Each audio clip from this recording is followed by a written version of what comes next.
It's always confused me how people want to run away to the countryside.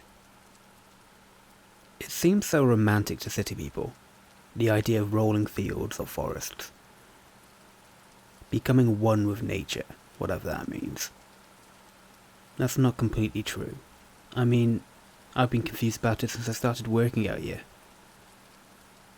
I decided to take a gap year, get away from the city, you know? I thought it'd be good for me, I guess. My parents suggested it, since they know my aunt has friends, Jim and Luann, who live out in the country on a sheep farm. And I thought, what could be better than that? A lot of things, actually. Being a farmhand kind of blows. Call me a city slicker all you want, but there's just something unappealing about shoveling shit out of a barn. The sheep are cute at least, so it could be worse. So here I am, I guess. The farmhouse is nice enough, if a little dusty and spider-ridden. My aunt's friends are good folks when they aren't trying to set me up with their daughter, Prudence. And the pay is pretty decent if I can stomach the shit smell. James is a good teacher, and I'm a good learner.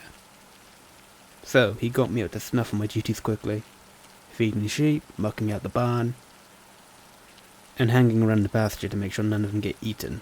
James and Luann, and their son, Dashell, handle shearing the sheep. It's the spring fall, so they're happy to have extra hands around to help since Jim's shoulder's been bugging him. And it's good to feel needed. On the 6th day, Dashell comes up to me with a job. He's carrying a box of tools under his arm, wearing his lined jacket and that big crooked tooth smile of his. Hey Jack. Dad said there's an old well in the woods. Yeah? What about it? He said he wants me to go and cover it for him so he can take a look at it. He doesn't want to head out and do it on his own because of his shoulder, so he wants me to get it ready for him. Wanna come? It's a decent break from standing in the fields. Dash is good for conversation, and the woods are just beginning to come alive after the fall. It's pretty beautiful this time of year, and the air is cool, but not freezing.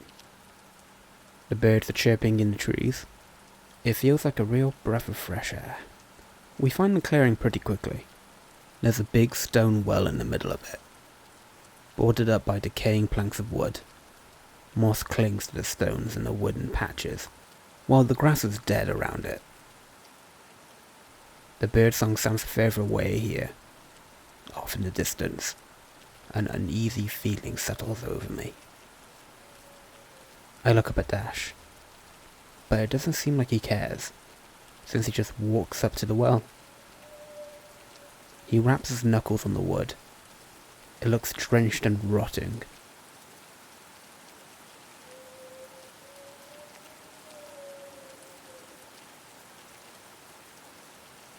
Doesn't look too hard to open up, he muses, setting his tools down and rummaging through it. My hair is standing up on its end for some reason. It feels like I'm being watched almost. I shuffle closer to Dash and keep an eye on the tree line. He pulls out a claw hammer. It looks comically small for his massive workman's hands. He starts with the nearest board to him and pries it off easily, the rotting wood splitting around the nail holding it onto the stone. The other board comes off just as easy. Dash peers down the well. I join him. I almost get a feeling of vertigo at how deep the well is. A shiver runs down my spine, and a feeling of cold dread settling in my gut. I glance at Dash again. And again, it doesn't seem like he notices anything wrong. Welp, that sure is well, he says blandly, laughing at his own joke. I try to laugh along, but it's weak at best. Yeah, it is. Should we go back and get Jim? He nods his agreement as he packs up his toolbox again. And I immediately feel relieved. The whole walk home, I feel like something is watching us. But I don't say anything. The rest of the day goes over as normal. Watching the sheep, mucking at the barn, feeding the sheep, watering the sheep. The whole time I can feel something watching me from the woods. Every time the woods are in sight, it's like I can see something just out the corner of my vision. But there's nothing there. There's nothing there. I feel safer when I'm in the house. As the day moves into night and we have our dinner, I almost completely forget about it. I retire to my room. They've converted the attic into a guest room. It gets a little cold at night, and I don't have much space, but the bed is warm and soft, and I sink into sleep easily. It's early in the wee hours of the morning when I hear it. A long note, far away, a low, human-like whistle. It's not a bird song or an instrument. It's someone out there. Something out there, whistling. I rub my eyes and sit up, looking across the room, out of the circular attic window that faces the pasture and the woods beyond it.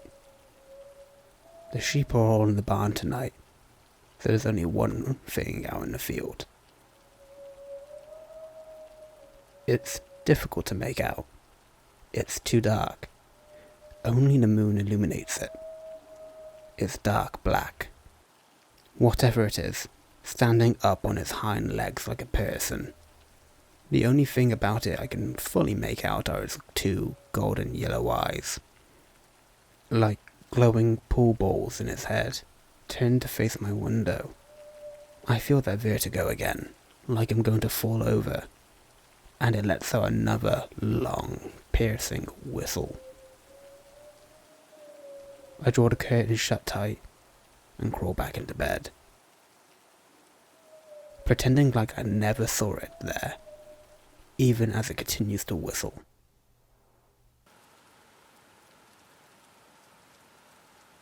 When I wake up again, it's to the jarring sound of Luann shrieking outside. I'm shocked awake, rushing out of my room in my pajamas. I fear the worst after last night, even if it was only a dream. When I open the front door, everyone is standing out in front of the porch. Luann has her hands over her mouth. There's vomit on the ground in front of Dash, who leans heavily against the porch railing. I walk down the steps, almost on autopilot, blood going cold and eyes as big as dinner plates when I look out into the field. It's like a sick art piece in the pasture. There's a tall, Y-shaped branch stuck in the ground, about the height of a stop sign. The ends of the branches are sharpened to points so that whatever monster made it could stab its prey onto it. There are 5 robins on each half of the Y, stabbed through their skulls and bellies and wings, mangled and bloody. Around the base of the branch, there are more dead birds, their stomachs split open and guts on display for all to see. They litter the field in a ring around the branch. I feel sick. I can't move a muscle. My hands are shaking. I feel like I'm going to pass out. It's only when I notice James storming up the stairs of the porch past me swearing like a sailor that I snap out of it. I bet it's those goddamn kids that just moved in down the way. I'm gonna show them a piece of my fucking mind. I tell you that much. He snarls, slamming the door open and thumping up the stairs. Luann and Prudence rush after him, hoping to calm his nerves. But I stay. Dash isn't doing well. I wince when he throws up for a second time. Letting him breathe. I'll clean it up, okay? I say gently, even though the thought of it is making me want to join him in throwing up. He looks up at me with a worried look on his face. Yeah? He mumbles. I want to say no. Yeah, of course, man. Come on. Let's go inside. I say, mustering a weak smile. It takes a long time to clean it all up on my own. I managed to keep last night's dinner in my stomach at least, so that's good. The garbage bag is heavy when I toss it into the trash bin, and my gloves are soaked in bird blood. There's a sink on the side of the barn.